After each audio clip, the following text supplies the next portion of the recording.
So I posed this question to my friends on Instagram, and one of the responses I got that just sums it all up was so subjective, LOL. One of the responses I got that I agreed with hugely was immediate, and then parentheses, immediate, all caps, desire for a discussion. So that's what we're going to do today. I'm going to have a one-sided discussion with you about advanced yoga. Hey, y'all, welcome back to the What's Up with Yoga podcast. I'm your host, Kim Struglinski. I'm the founder and owner of Heart of Wisdom Yoga, which is a yoga studio in Nashville, Tennessee. And in this podcast, I talk about what's up with yoga. It can be anything from what's up with the business, what's up with the industry, to what's up with specifics. And this week, we are diving into the topic of advanced yoga. I'm in a new location this week, so I hope the audio still works okay. I'm in the back room of the studio amongst my plants. So I have gotten into a habit of telling you about my emotional support items. I've got my emotional support plants today, which is kind of fun. And I also have my only two beverages today. I have tea because I am fighting off a bit of a sore throat, and then some water. So just me and my emotional support hot tea here doing the thing. So let's talk about advanced yoga. And I'm actually really glad that I'm in this back room because I have my books, part of my yoga book collection here. And I want to talk about advanced yoga. So I think if I were to ask the lay person on the street, what do you think advanced yoga is? I think a lot of people would say something physical. So they would say something like handstands, fancy poses that you see on Instagram. And I actually even got some of that. I'm going to share with you some of the responses that I got that are physical based. So headstands, difficult poses, handstands, head and arm stands, poses on one leg, and twisty or fancy transitions. Another person said poses I would fall over doing, which I get that. Another person said stuff I can't do, handstands or crazy flight frustrations. Another person that I thought was very sort of middle of the road said flexibility and good balance required, which I thought was interesting. And yeah, physically, advanced yoga can be very demanding. I would actually argue, though, that advanced yoga has little to nothing to do with the shapes that you can do. It can be physical shapes. It doesn't have to be. Another person, Cameron, one of our teachers here at Heart of Wisdom, said her first thought was bendy shapes and balances. Then the next thing she said was utilizing yoga off the mat in daily life. So what could advanced yoga be? I will say, I used to teach at Heart of Wisdom a advanced asana class. And that was a cool class to teach, but I wanted to be really specific about like, yes, I'm teaching this class that is about advanced asana or physical posture. The word asana means posture, pose. It actually technically means seat in Sanskrit. So yes, we did practice advanced shapes, but that's just one component.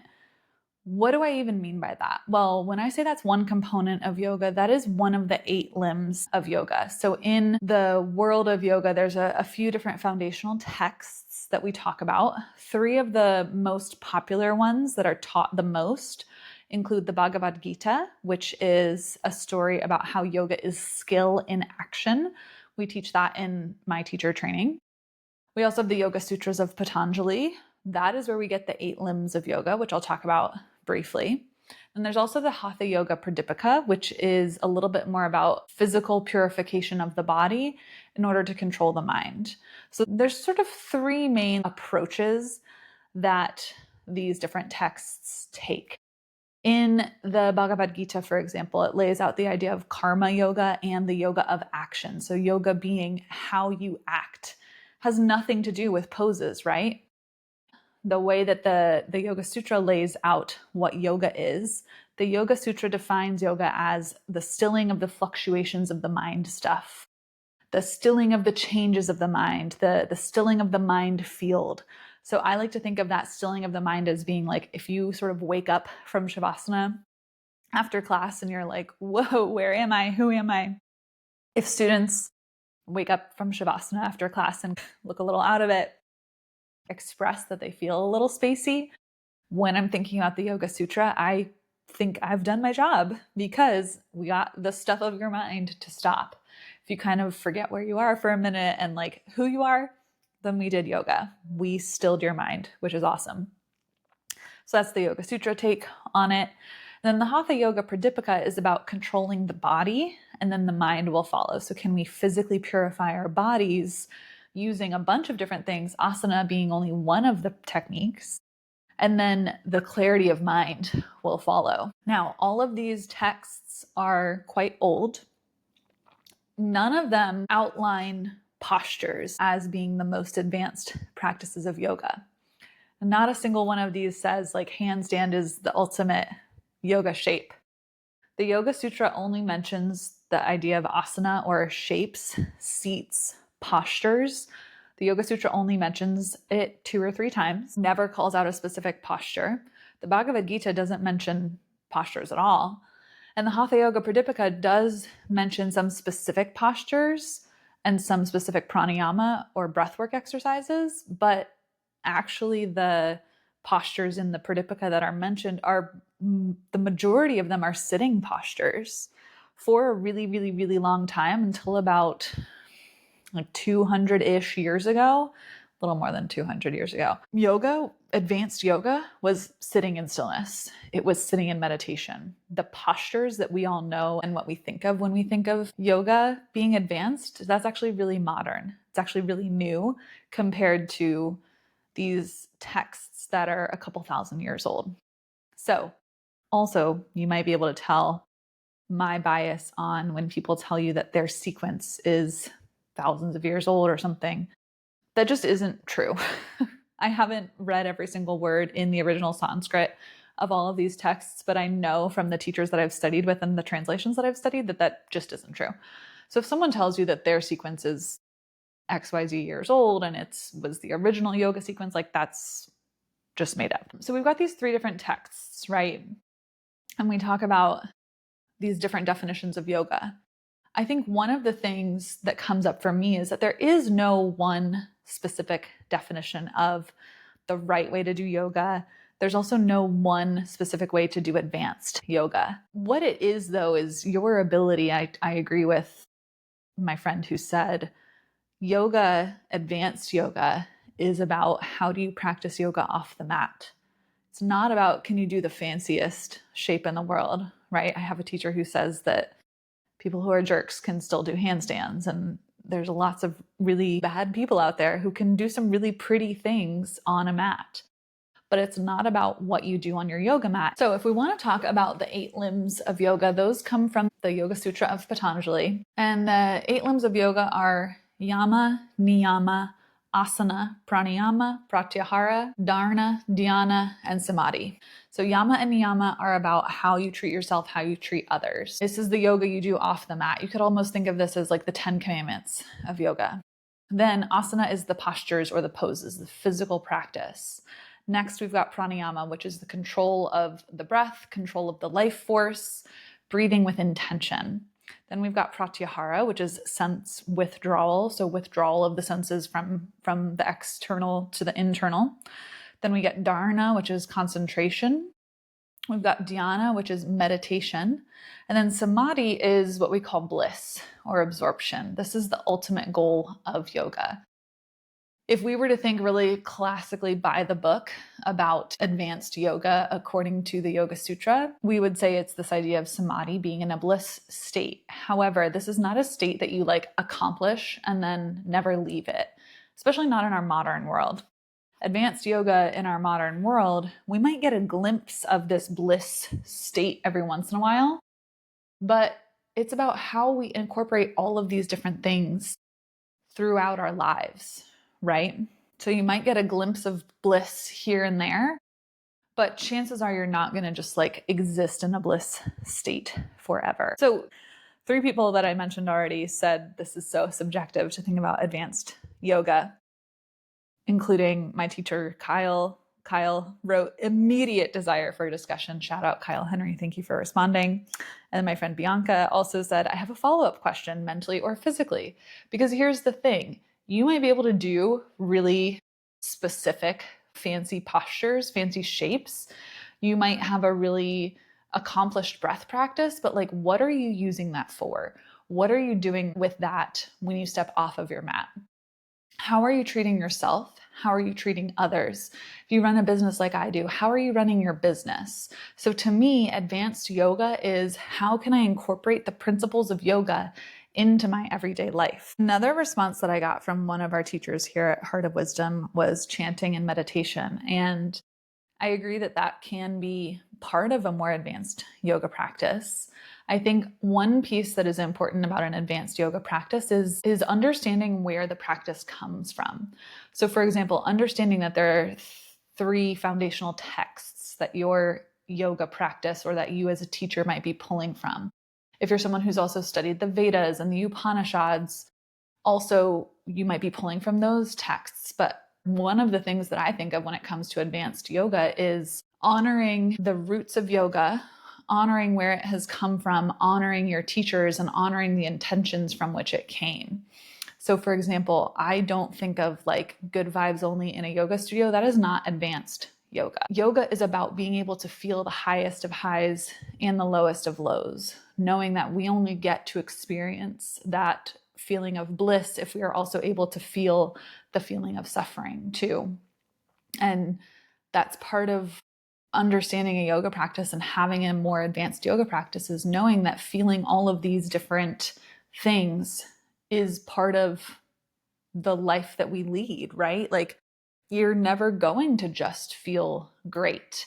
You're never going to feel 100% go, go, go all the time. And in fact, if you do feel 100%, I think of it as like rajasic, 100% all fire all the time. Fire uncontrolled burns out, right?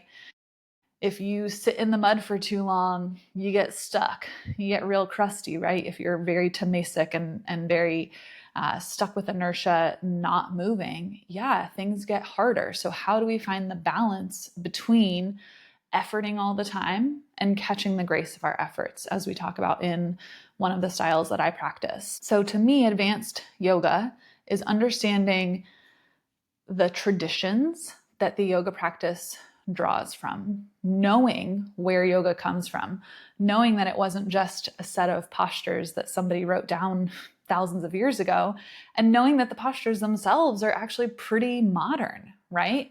It's about knowing the history and the tradition, the philosophy behind the yoga, and knowing how that applies to you as a modern practitioner. I also think about the language too, understanding that Sanskrit is the language of yoga and studying it, understanding it as best you're able. I understand that like I cannot read it.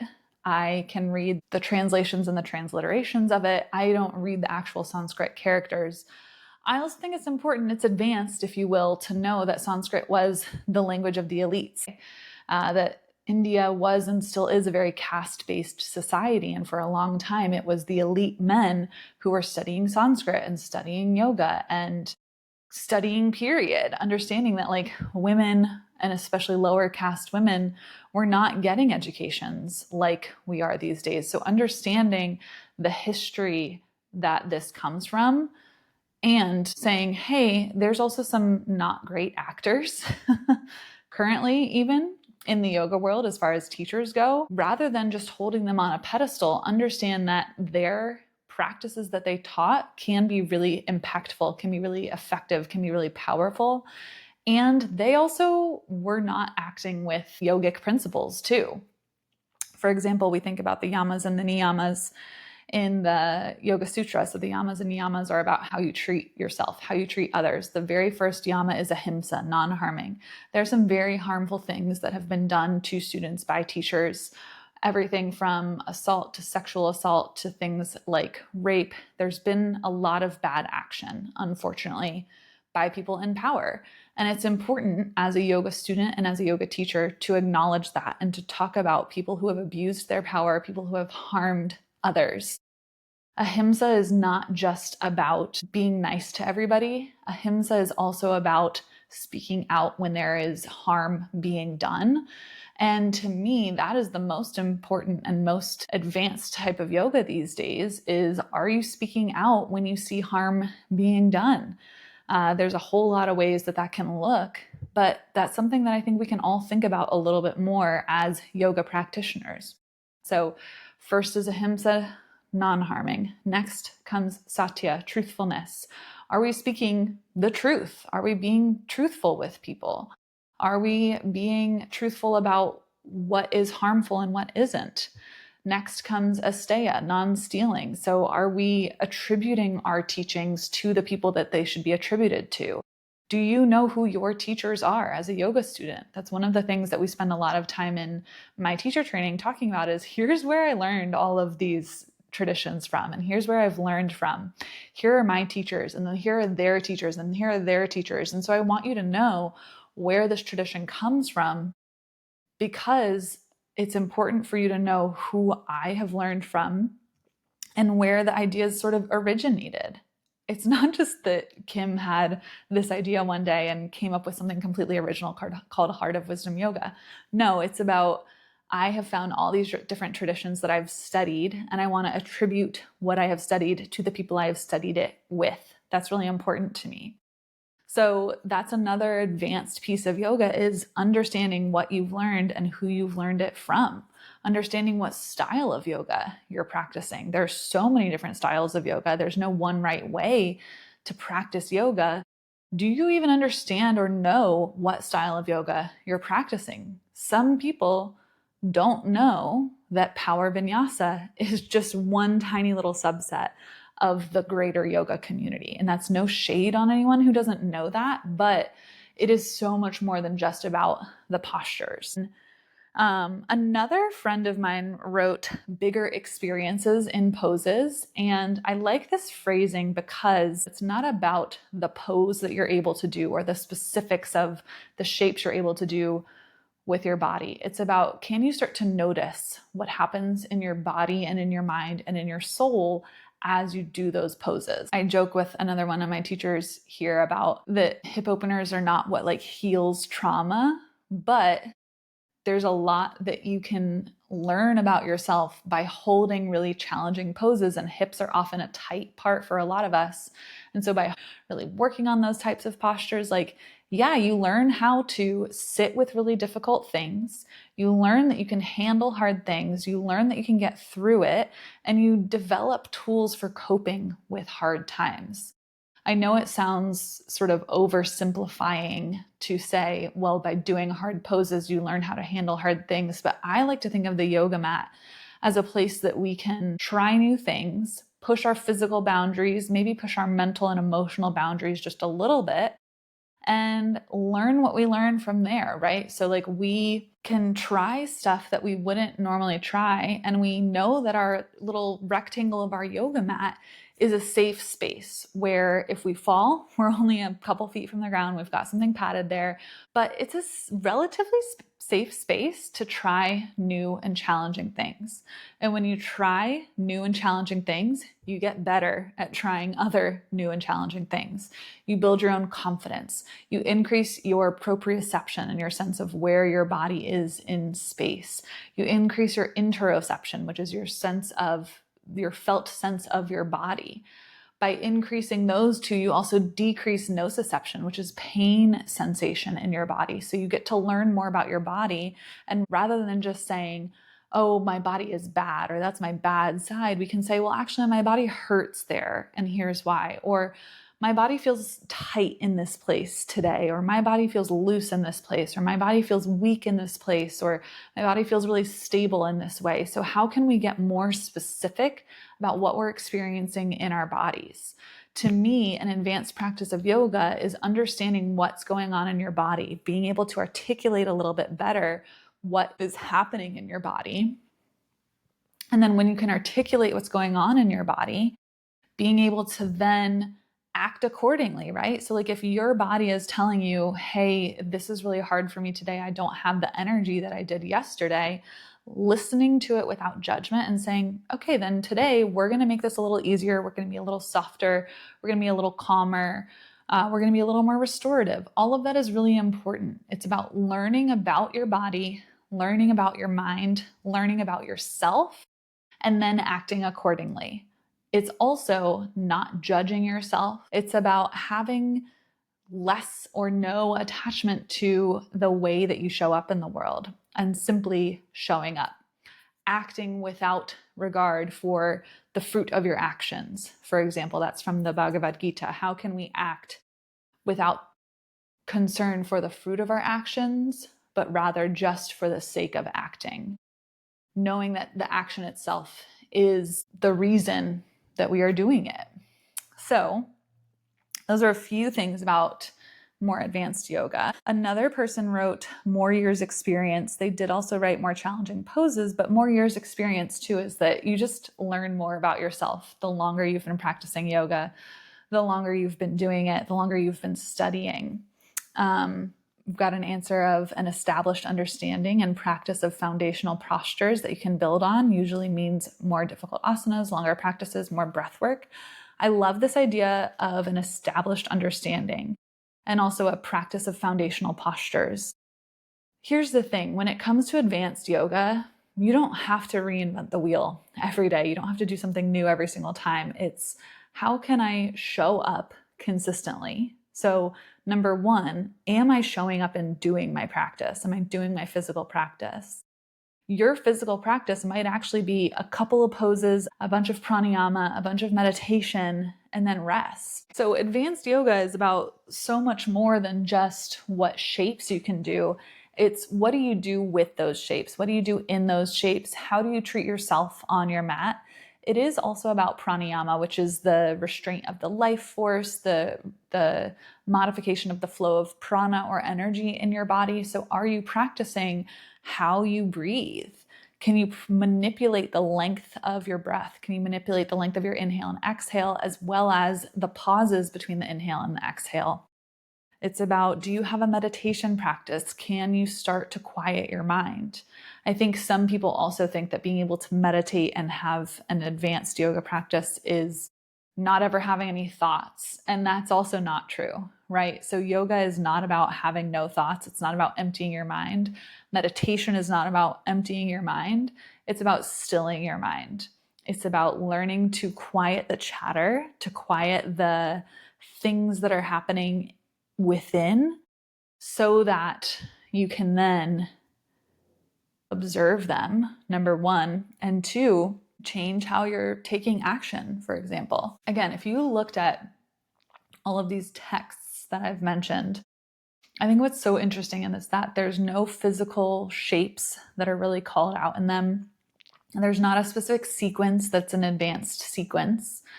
It is important to note too that there are physically advanced sequences. For example, the Ashtanga, even just the primary series, is an advanced physically demanding series. There are very physically demanding practices out there.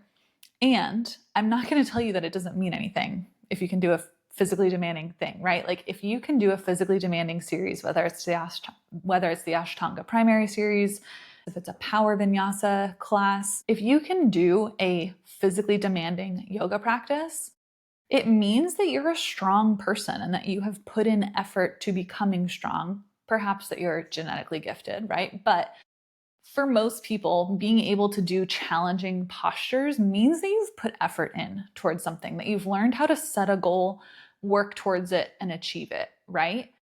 I think that is important to know and understand and acknowledge that, yes, that is a huge deal. That is awesome to be able to work towards a goal and accomplishment. I don't want to diminish that because, like I said, it's really important. However, knowing that an advanced yoga practice is so much more than just doing specific shapes. It's about how you show up in your community, how you show up for other people. One day I was walking my dogs and a neighbor was pulling out with a very flat tire. And I walked up to him and said, hey, do you have a tire gauge? Do you have a pump or anything? Can I help you? And I actually went back to my car and I have a little tire pump. It didn't really help, but I took some time out of my day to try to help this person who clearly was having car trouble. And that worked for me in the moment. Now, I also want to acknowledge that not always are you going to be able to just take time out of your day without harming your own day, right? But I had the time, I had the energy. I was able to go see if any of the resources I had could help this person. And that's about practicing yoga off the mat. I remember so vividly one time, I want to say I was traveling for work, but it might have just been on a highway in Nashville. I remember realizing that the yoga was really working for me when someone cut me off in traffic and was like really obnoxious about it. And my first thought was, wow, they must just have somewhere they're in a rush to be. Instead of my New Jersey born and raised, oh my gosh, why did that jerk cut me off? Like my reaction was, they must be in a rush. I hope their day's okay. That is when you can tell the yoga is working.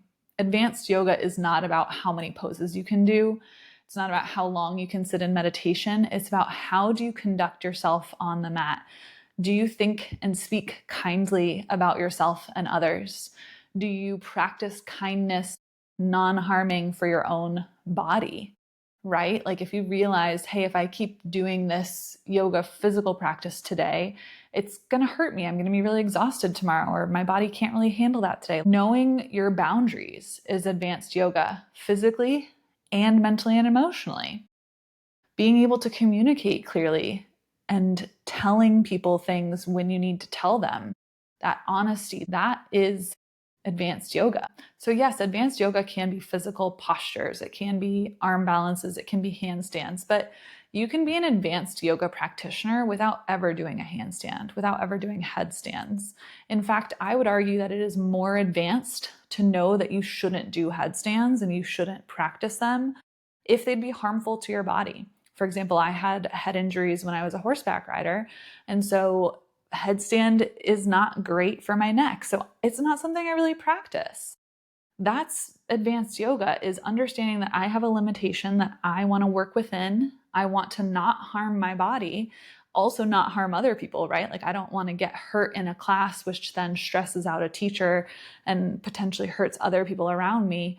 How can I make choices that are best for both my body, my life, and for the existence of people around me too? This is such a nuanced conversation, and I realize that this is an interesting one to just monologue on, because this is something that is a conversation. But I invite you to think about, how can I practice yoga without doing poses, right? When I broke my foot a bunch of summers ago, the yoga that I needed to practice was breathing, restorative yoga, meditation. That was the only way I slept at night, because I was so used to moving so much that when I was suddenly forced to be still, the yoga practice of being still was so hard. Honestly, it was probably harder than moving a lot, because I didn't want to sit with the pain that I was in. I didn't want to sit and, meditate on the plans that summer that I had to cancel because I had broken my foot, and thinking about, how am I going to rehab? Am I going to get back to my full strength that I was before? What is my life going to look like? I mean, I even think back to the pandemic too, the the yoga practice of running a business during the pandemic was the most advanced yoga practice I've ever had to try to do. And I'm not going to say that I think I did it particularly well, because I've had to let go of my attachment to how I wanted my business to look before the pandemic hit.